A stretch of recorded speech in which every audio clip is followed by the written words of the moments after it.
זקן. אמרו עליו על רבי יוחנן, דהבו כאה קמא ארם סבה דארמאה, אמר כמה הרפתקי עדו עלינו.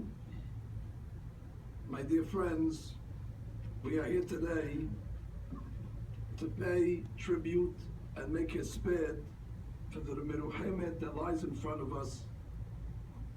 Rosette Bat Rachel, this is Rose Kassin, Alea Shalom. The pasuk that I chose to eulogize Mrs. Kassin this morning is a pasuk that tells us the obligation of standing in front of our elders. Mipnei sebat takum. Jewish law says that when we see somebody that is up in years, could be 60, could be 70, that's not considered so old, but the Torah considers it enough that it demands that anybody that's in their close proximity stands at full command. Mipnei sebat takum. The Gemara says, as a matter of fact, on our great Rabbi Rabbi Yochanan, that he would stand even when he saw an elderly Gentile. And they asked him why. Why do you stand? What's your logic? And he said, Kama harpatake adu alayu. How many trials and how many tribulations and how much life experiences has this person gone through? And I learned from Rabbi Yochanan that that's the reason why we have to afford respect to our elders. Not just because they lived long. I don't know if living long per se is an accomplishment in itself.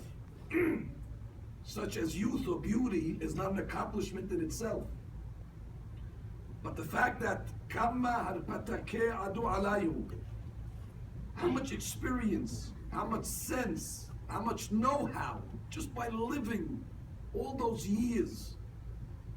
The fact that they experienced so many things, they saw history of, in this case, over a century. I cannot, in a few minute eulogy, define what this woman went through. Just to put it in historical perspective, and you forgive me for maybe being trivial, but in 1913 they invented the first crossword puzzle. And now we're in 2016, we're talking about Wi-Fi and all the technological revolution. So this is a lady that spans from the first crossword puzzle, and that's 1913. She was already probably 4 or 5 years old at that time. 6 years old. I couldn't Google back more than 1913. I'm sure things happened before 1913. But 2 world wars that she lived through, the depression, and everything in between. So I say, what this lady saw, what did she see in her life? And that experience clearly earned her our responsibility to stand in front of her and to give her a eulogy of royalty, a proper tribute that's deserving to her. But today, I didn't come only to say what she saw. I came to discuss what we saw. What we saw in Mrs. Rose Kassin.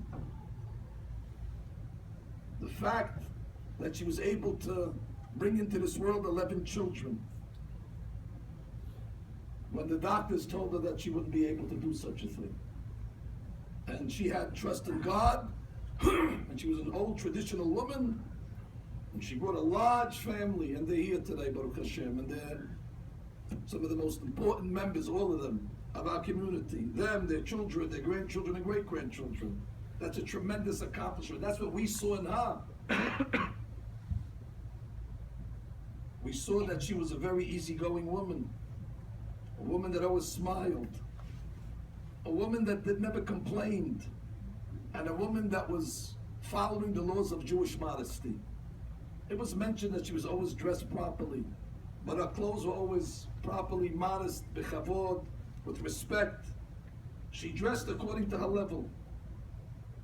This is a lady that did not have jealousy. And I'm sure there are many reasons why this lady lived long. But one of the grandchildren whispered in my ear and said, she lived long because when she was young, she said it, that she saw others had more than she had. And she was, modest. She didn't have that much, and it didn't bother. She was happy for them.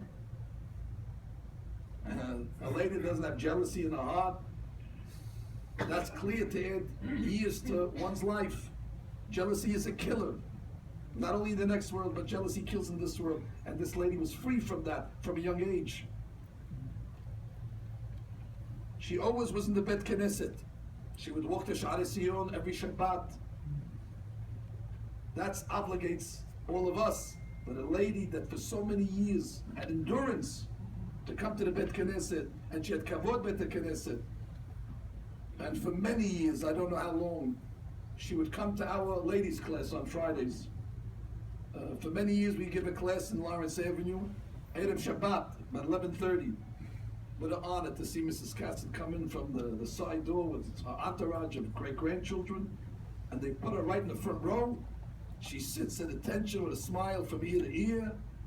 Of course, after the class, I would go to her to greet her. It's a big kavod to have a lady, at the time she was close to 100, over 100. And I would say, thanks for coming. And she would say, oh, what a great class, Rabbi. I enjoyed it immensely. She never let you compliment her. She had a genius to deflect. She always would turn it around that it shouldn't be about her. It should be about the other person. How you doing, Grandma? How you doing? She would have a way not to get the kavod towards her. She was allergic to this. Well, that's probably another reason why she lived so long. She didn't have the germ of kavod and honor and prestige. So no jealousy, no honor and prestige. Siniut in the Bet Knesset, going to class, and she had her wits to the end. To me, that's a big thing. My Rabbi Hacham Baruch Alav Shalom would always tell me that I pray that I should have a long life, but I pray more that my mind should be sane until the end. This is what I pray for, he said. And he merited that, and the Meruhemet merited that also. 109, and she still has her wits, she still has her sense, she still has wisdom. Wisdom enough to tell her grandchildren and children, go home to your husbands, go home to your families. And she preached the Shalom Bayit. And she went 50 years without a husband, as was mentioned. But as was mentioned, the marriage was a good marriage. It had to be. She went to work. She supported the family. So that's what we saw. We saw in this woman tremendous accolades and tremendous praises. If she had one or two of these things, she'd deserve a eulogy and a hesped and a funeral like this. But to have all 10 or all 15, you're considered accomplished if you have one or two of these. And the fact that she had all, that's what we saw. Well, our last question is then, what is she going to see now? What is she going to see upstairs? Well, she'll be reunited with her husband. That's a good thing. She'll be reunited with her son, Alav Shalom, Leo. She'll be reunited now with her great-granddaughter, Stephanie. She'll be reunited with all her family members that have passed on. Well, if you live 109 years, you're going to outlive a lot of people. That's just the math. You're going to have to be able to tolerate a lot of things if you're going to live that long. That's one of the benefits, let's say, or one of the things you have to accept. But she accepted everything, and she lived with it, and she saw it. And let nobody say, well, she lived 109 years, so it's a celebration, and it probably is a celebration of a great life. But our rabbis still tell us you have to eulogize. They didn't say, well, if you live 109, you don't have to sit on the floor, you don't have to say Kaddish, you don't have to do anything. Obviously, the rabbis were still concerned that you could live 109 years and you still must go through all this mourning process because it's a loss. You know, as great as she lived and as great as she was and as long as nobody should think, well, you know, this over here, it's not a sad thing. It's okay. It's a happy thing. Well, then if it was totally happy, then we wouldn't have to be here today. So it's a loss. And the loss, I understand, is because our community, we're losing not only people, but we're losing very unique people. As the rabbi mentioned, you know, we're losing, and I know nobody's replaceable and everybody's unique, but we're losing special people that are really one-of-a-kind people. In the loss of Rav Tao and Alav Shalom, we lost one of the greatest philanthropists in our community. In the loss of Achem Yedid, as the rabbi said, we lost the greatest rabbis of our community. In the loss of Mrs. Kassin, we lose the oldest living member of our community. So we're losing not just members, but we're losing the cream of the crop of our members. And the Talus Stephanie, we're losing the most righteous amongst our community, the most pious amongst our community.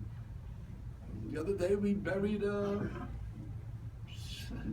soldier that fought for the Israeli independence, Mr. Aboudi. I mean, these are rare people. These are not just run-of-the-mill people. These are people that have accomplishments that are exclusively to them.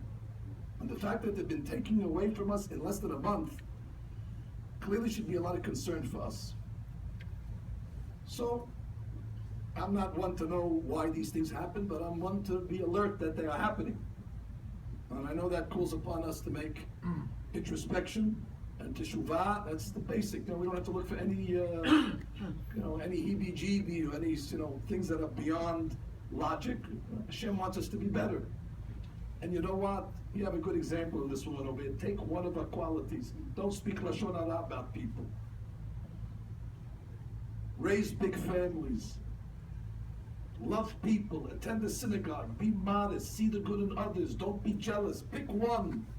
Pick a half of this item, and you'll go down as a great person. And therefore I say,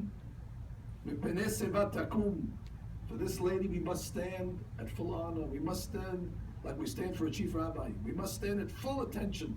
She deserved it. How much did she see and how much did she go through? And she was stable and she was even-keeled until the end. And she was balanced till the end. What do I say to the family that she leaves behind? To the living, our son Sammy Kassin and Jaime Kassin and Jack Kassin and Ronnie Kassin. I know them all. Probably I studied with them all, and clearly I studied with their children at one point in life. Kulam Kiddushim, Kulam Tehorim, they great, clearly inherited the goodness of their mother and grandmother and great-grandmother. To the daughters, Patsy Betesh, Mrs. Shirley Gindi, Cecily Beda, Mrs. Rini Bijou, Mrs. Margot Harari, Mrs. Vicky Cohen, and their respected spouses and children. I know them all. I'm very close to them all, and they're very, very special people by no coincidence. They are lucky that they're the child of Mrs. Rose Kassin and her husband, Alav Shalom, Alem Shalom, and for that they have an advantage. But the advantage gives them a responsibility to carry on this legacy, and they are doing it.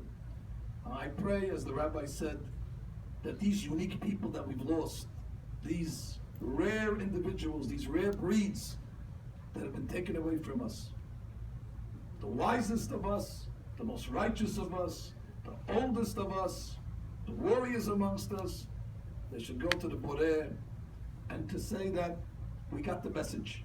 We got the message. We understand that you're talking to us in some language. Unfortunately, it's a language that has to be spoken in this building that nobody likes to come to, but we're coming here too often. And we say that we got them and we'll be better, we'll do something. Then these passings have meaning not only for us, but for the deceased, because it'll elevate them. Then it's not, nothing is in vain. Then it serves its purpose. God should say to our troubles, die, enough. And we say again, Hashem natan v'Hashem lakach, Yishem Hashem evorach, me'ata v'ad olam le'agid ki yashar Adonai, suri v'lo avlatapo, uti nishmata tzurura b'tzorah hayim. Amen.